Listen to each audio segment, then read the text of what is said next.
I'm excited about tonight. I know we're all excited about tonight. I'm optimistic about tonight as well. Think about this. So when the Knicks were put together, they thought that Karl-Anthony Towns and Jalen Brunson would be their two superstars, which the recent NBA model dictates that's what you need to win a championship. That's not going to happen. They don't play well together. They don't complement each other well at all. So I'm going to give Tom Thibodeau some credit here, and I've been very critical of Tom over the last year or so. Now, he may have stumbled upon it based on foul issues the other night, but he wrote it out, and he let some of these other guys play. What Tom Thibodeau needs to do tonight is make sure, quite frankly, Sal, that Jalen Brunson and KAT are not on the floor for 40 minutes together tonight, because if they are, they'll lose. They were not going to win. That's not the way the Knicks are going to win. And I don't care about egos. Jalen Brunson, you don't need to play 42 minutes. Play 32, 33, go get it. KAT, you don't need to play 40. Play 32, 33, go get it. If he does that well, Knicks will win tonight. See, I think it was more of a one-off. I can't – now, whether it's going to work or not, I don't know. But I cannot sit here mid-Eastern Conference Finals and say that you need to split up your two best players. Like, the whole idea of trading for Karl-Anthony Towns is because you want him to be your guy along with Jalen Brunson, that 1-2 punch, the star power that those two guys possess. It's one of the reasons why I love the trade. You saw there are very few people in the league that can do what Karl-Anthony Towns did the other night to take over that game. He was awesome. And he's done that in spurts. We know the liabilities defensively, but offensively, that is why you go out there and make a move for a guy like that. I just have I don't want less Brunson. I didn't want less Towns in game 2. I thought it cost the Knicks in game 2 having Towns. Everybody's talking about Deuce and Mitch. That is a spot where they needed Towns. It cost him in game 2. Then all of a sudden you see what happens in game 3. I want those two on the floor as much as possible. Then they won't win. You see, that's a different thing. Yeah, well, I hear you. There's a lot of evidence here, Sal. Honestly, I get what you're saying. Like, if you were to, say before the start of the season, hey, by the way, guys, we'll get to this point in the season after 51 regular season wins and back-to-back playoff rounds. We're going to get to a point where we're going to now split these guys up and try to recreate things and reinvent the wheel. It would really seem stupid, and it would seem unnecessary. What other team on the brink of the NBA Finals would do what I'm suggesting that they need to do? Probably nobody. It doesn't happen. See, the problem, though, it sounds better than it actually looks, and the numbers back that up. So when Brunson, we all know that defensively, when they're on the court, they are atrocious. Jalen Brunson, not bad, not a problem, atrocious those guys are together. And I can live with that to an extent, Sal. If Karl-Anthony Towns was involved offensively the way he needs to be when Brunson's on the court. Right. Now, this is not, let me just get on the air and rail against Brunson. I love Jalen Brunson. But there's got to be some modifications here. When Jalen's pounding the ball, incessantly, and that's what he's great at, right, and then he does his thing, KAT's not involved. He's on the perimeter. He's not attacking the rim. He's not getting looks. And then you couple that with atrocious defense. That's not a recipe to win. When Jalen's on the floor, let him be Jalen. When Jalen sits, run it through KAT. And I've got to find more ways to make KAT be able to play without Brunson. Well, here's the thing. If Jalen sits, that's fine. But I want Jalen on the floor as much as possible, and there's got to be a way to where you can have Karl-Anthony Towns still be a lethal three-point shooter or a threat on the perimeter with Jalen Brunson on the floor. And more importantly, forget about throughout the course of the bulk of the game. Everybody makes a big deal about, the starting lineup in the chain. Who cares about the starting lineup? It's on the floor to close. The Knicks were in a good spot in Game 3 that they can sub in and sub out the two defensive guys, the two offensive guys, and that's exactly what Thibs was doing down the stretch. Is it going to play out like that, in Game 4 tonight? Who knows? But either way, on the floor in crunch time, if you need buckets, I want Karl-Anthony Towns and Jalen Brunson on the floor at the same time. Which one are you going to sit? You're going to sit one of those two? It depends. 2 minutes ago, tight game, you need buckets? I would. It depends. I mean, listen, so I get it. I want the buckets as well. I want stops. Do you realize in the second half the other night, the Pacers scored 42 total points, and they shot 36% overall. And, by the way, I think they were just missing shots, though. Well, they were. But listen, when they make shots, we say the defense stinks. Yeah. When they miss shots, we got to at least give the defense some credit because DeLon Wright's a very good defensive player. Shabbat did a pretty good job. There were definitely some changes here. Now, Nesmith is probably not going to play tonight. He's a 30-minute game guy, 15 points, their best rebounder as well. I understand that this is going to bruise some egos, although maybe not, because I do think that Brunson's pretty selfless, and I think the same with Karl-Anthony Towns. They can try to run these guys out there together for 41 or 42 minutes again, and they will lose. They will not win the series, and they will not win the championship. Or they can react to the small amount of evidence that they got the other night. And you split these guys up, and the odds for the Knicks to win, for me, just soar. But, BT, in Game 2, Karl-Anthony Towns sat the majority of the fourth quarter, and they lost. No, I understand. I can't overreact to one Game 3 where, because of foul trouble, I don't need to see Landry Shamet ever again. All due respect, DeLon Wright, same thing. I don't need to see those guys in the game. Now, they gave solid minutes, and the Knicks survived it, but I don't want to see those two in the game. Well, I mean, we were watching the game together, and we kept looking at each other like Shamet. I mean, McBride with 3 fouls in 1 minute. I know, that was crazy. Yeah. I said to you at one point, I said, dude, the Knicks season's hanging by a thread. We're watching Shamet and DeLon Wright. I actually said to you, I think it's a preseason game. Right. Okay, so I get it. Now, when we look at Karl-Anthony Towns and you love his ability to shoot, I agree. Yeah. But what makes him... Or score, just in general. Yeah, but you reference his shooting more so because he is 40% from the... Okay. Yeah. But to me, he's most effective... Not when he's just shooting threes, but when he's doing both. And I don't think he could do both enough when Brunson dribble. But then don't you think that it's a bigger picture issue? If we're talking about... I do, but I'm going to worry about the biggest issue during the summer. I'm trying to adjust something to save their season. They are together, Sal, Brunson and KAT might be, I don't even know if it's might. I think they are the worst point guard center defensive combo in the NBA. I got to work around that. Like you said the other night with KAT in the fourth quarter, it didn't work, and you're right. But there are now 14 other games of playoff evidence that their starting five, it ain't working. Right, so then it's on Thibs to figure out which group he's going to go with that night. Sir. But every night it's something different, which is extreme inconsistency, which is why I don't feel great going into this game. It's why I didn't trust them after they blew Game 5 against Detroit, not taking advantage of that opportunity. And then you saw what happened against the Celtics. Okay, fine, they got banged up. And then here we are now where the Knicks lose the first two at home. They're hanging on for dear life here, trying to even the series up tonight. I just can't trust them because of the inconsistency. And a big part of the inconsistent results is because of, on any given night, it's, oh, wait, Bridge is going to take off. Or, oh, wait, we need to go with Mitchell Robinson down the stretch. Or, oh, wait, where's the scoring from Karl-Anthony Towns? Or now it's, well, we can't play Towns and Brunson together. To me, that is then a poorly constructed roster. I like the star power. I wanted to see what it would look like. Mm-hmm. Here we are in the Eastern Conference Finals. I know. But it still does not look like a roster that is constructed properly to make everybody fit well together. It's not, which is why my belief about this Knicks team all year has been less than I really wanted and less than a lot of people wanted. But it's reacting to what's out there. Not just when it looks bad or when it looks a little less than we think it should, but when it looks different and when it looks good. And the other night, it looked different. And the other night, it looked good. And I was just going to say one thing. So forget about being the best player on the team. Who do you think the team takes its emotional cues from? We know that's probably a pretty easy answer. Yeah, well, that's what I was going to get to. Jalen Brunson. Well, I'm going to say Josh Hart. They're just the emotional stuff. Yeah. And I thought that the tone was set the other day when he went to Tom Thibodeau and said, Coach, I'll come off the bench. So when talking about egos... he didn't want to come off the bench. He said that the bench needed to play more minutes. And that he didn't, he thinks he's a starter in the league. He wants. No, he definitely said that. But he went to Tom. He went to Tom, and I think he made it easier for his coach. So when that guy who's throwing his body all over, getting rebounds, complete ultimate team guy, when he goes and is that selfless during this moment, then I think that Jalen Brunson and I think Karl-Anthony Towns need to adapt the same mindset. And the good thing is, I think that they will. You just got to change the distribution of minutes, and they can win the series, dude. BT and Sal on the Fan. Our friends at Town Fair Tire remind you that at Town Fair Tire, you always get the guaranteed lowest price on name brand tires from Connecticut to Maine. Nobody beats Town Fair Tire. Nobody. Al is on Long Island starting us off. What's up, Al?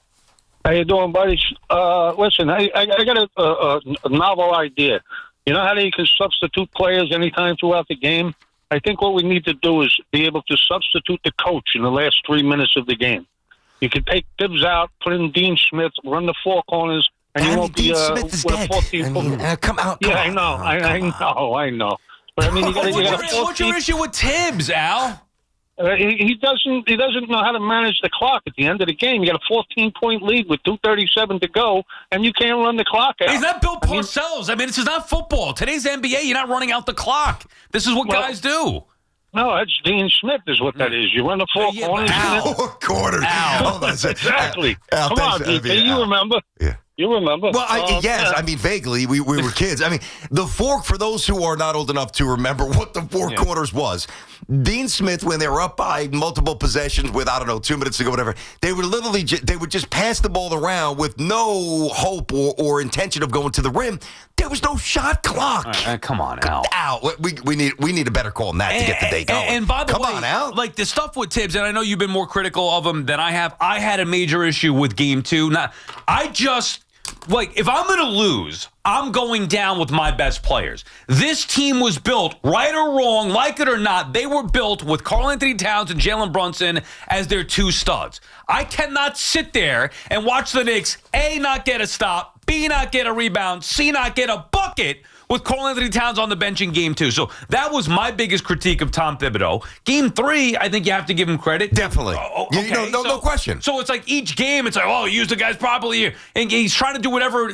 I do think he's heard a little bit of the noise here. You think so? And maybe just not the noise, BT, because if we're saying it or other people are writing about it or whatever, it's more than just noise. I'm sure people in the building are saying, okay, well, here are the metrics, and these are the numbers, and maybe we should look into something like this. For sure. Even against I'm sure he's a loyal guy, so he doesn't want to go against that with the loyalty to Josh Hart in the starting lineup, whatever it may be. But he's made adjustments. That's the point. It's not like he's a brick wall just saying, nope, and then letting the results be what they are. Tom Thibodeau has made proper adjustments here. I just don't.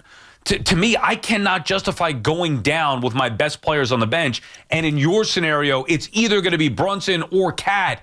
I want both those guys on the floor. Now, again, to be clear, if they're up, if they're up several possessions with 2 minutes ago, I can run them back out. I'm not saying that at the end of the game, it must be one or the other. Well, the way that they did it in Game 3 was perfect at the end of the game. But that was also, that cheat code was almost handed to Tom Thibodeau. Now, I'm going to give him credit because he stuck with DeLon Wright long 13 minutes. I don't think he would sham it as well. But the way the fouls were accrued, Deuce with 3 in a minute and a half, whatever it was, obviously Jalen Brunson saddled with 5 again. So I do give Tom Thibodeau credit. Now, it almost forced his hand because he had to, but he stuck with them. So I think that was a good awareness. Now, where I will take back the credit that I'm giving him is if he reverts back to what he often does too often tonight. You were shown something that worked. It is now up to you to use it more. Scott is in Manhattan. What's up, Scott? Yeah, what's up? Yeah, BT, I got to bust your chops, man. You got to be joking about the starters, man. You have to go with your starters. That's it. The bottom line is, and another thing, the reason why you have to do that is so you have to have them both on the floor because you need Brunson in the end, and if he's not on the floor, he's going to get banged up. So at least KAT is a threat, whether he's a threat or not. The plays are going on, but we need him on the floor. No, but hold on now, Scotty. I get that. That's what that. I think some people hear this, and I think that they're with you, but I think that that's nuts. To be married to this group as a defensive, like the duo of Brunson and KAT, at this point, it's irresponsible, Scott. But you can't change in the midstream. This is why not, Scott? Why not, Scott? Why? Why? As a coach, you want to switch it up in midstream. This is what you went with. This is the team is constructed as. No, but then this is the team that's going to lose, Scott. Maybe though, and sorry, Scotty, and thank you for the call. Maybe BT, but then that's not on the coach. That's on the players, or that's on the assembly of these players, this group. And if it comes down to one, I want Brunson to play as many minutes as he possibly can. He is their best player. So while KAT had a great game and can be impactful, and I love him shooting the 3 specifically, if it comes down to one or the other, Jalen Brunson's got to be on the floor down the stretch. Yeah, no, I get that. But this notion of, and his exact words were you can't switch it up midstream is nuts. Now, I'm going to give you it's a long ago example at this point, but I'm sure in real time, I remember, I'm like, what are you doing, Joe? In the 96 World Series, he sat down Tino Martinez, who, by the way, was a great defensive for a righty, great defensive first baseman, and had 35 bombs, was in the middle of the order. He sat him down because of the DH, no DH thing for the 3 games in Atlanta, and obviously Cecil Fielder played, and Cecil wound up doing well. That was a I think he led the team, and Hediger was second. Very unconventional, very unpopular move at the time, but it worked. So this thought that you can't switch it up midstream is it's nonsense to me. No, you can. You have to, I think. You can switch it. Well, that's the key. You can switch it up. Do you have to or not, or would you? I think that you do. And I would not, because of many offensively. By the way, the Knicks are not going to win a game tonight. I wouldn't think 106-100. Without Nesmith, they might. You're going to have to score some points. I mean, Indiana's got a bunch of. I think they're going to be better. Now, who knows how it plays out? If the series plays this way, the Knicks are going to win the series. If it plays in the low hundreds. But they might have to score a lot more to keep up with the Pacers. We saw what happened in games 1 and games 2. To score more points, you're going to need Karl-Anthony Towns and Jalen Brunson on the floor together. Now the trick is figuring out a way to make it work with them together. That, to me, is the biggest key. It can't be separating the two, which, to your point, I guess, statistically, whatever, you've seen it work a little bit. Thibs needs to figure out how to maximize the ability of Jalen Brunson and Karl-Anthony Towns on the floor together. That may be the entire key to win a championship. Well, the last caller, first guy, Al, I think it was from, said he brought up Dean Smith's name. Let me tell you something right now. You could have a combination and reincarnation of Dean Smith, Red Holzman, Bobby Knight, even Rick Pitino's still with us, obviously. Any great coach that you want, okay? And they will not figure out how to properly use Brunson and KAT together, because they are turnstiles on defense. They are just deplorably bad. So I know that. They know that. The numbers know that. Everybody knows that. Do something about it. Or you're going to lose. Yeah, BT and Sal on the fan. Anthony's in Bridgewater, New Jersey. What's up, Ant? What's up, guys? Thanks for taking my call. My God, we can't lead off with Dean Smith today with 4 corners. 24 seconds. I know what he's talking about. Shot clock. By the time you get to 4 corners, the shot clock's done. I know. Listen, Brandon, I kind of agree with you, but just in a different sense. Yeah, and they look better together. Did not look good the other day playing together. But here's my point. My point is there has to be some kind of feel for the game. Towns dominated that fourth quarter. It was maybe one of the best fourth quarters in the history of Knicks basketball for a player. Brunson comes back into the game. I want you to go look back at that game today. Towns gets one touch the rest of the game. See, that's my problem. And it's to your point, though, but there has to be a little like cohesiveness there. Like Brunson has to give up the ball a little bit and let Towns play. Yeah. See, that's the thing. You can't. Okay, if they're going to be playing together, then Brunson has to say, okay, this guy just has 20 points the last 6 minutes. Give him the ball. He was unguardable. He was shooting the three, going right by all of them. Like that's to me what the problem is. Yes, they can't defend, but on offense, it can't be back to like dribble, one-on-one. Yes, Brunson's great, but Towns was better there. See, that's the thing I have a problem with. I think you have to have a feel for the game. Yeah, well said, Ann, and thanks for the call. And by the way, that's one of the things that I said before. Like, you don't get the best offensive version of Karl-Anthony Towns when Jalen Brunson is dominating the basketball. So to me, you're satisfying two aspects. You get to unleash Towns more independent of Brunson being on the court, and you also avoid them both being on the court. I don't mean that they're going to slice their minutes in half, but if you can steal 6, 7 minutes, 8 minutes tonight again, where they're not together defensively, that's the only way to win. For me, it comes down. But think about what you're saying. The only way to win is to separate the two best players on the team. Yeah. That's not a recipe to win. I understand that. It's just, I know. But Sal, think about this postseason. They didn't look good against the Pistons. I mean, the Tatum injury helped, even though the Knicks were going to win that game. But they've been bludgeoned at home. They've been awful in certain spots. Like, they've given up big leads. Like, this has not been a smooth, seamless, very efficient brand of basketball. I don't want to say the Knicks have been lucky, but they've been able to navigate some real deficiencies within their own roster.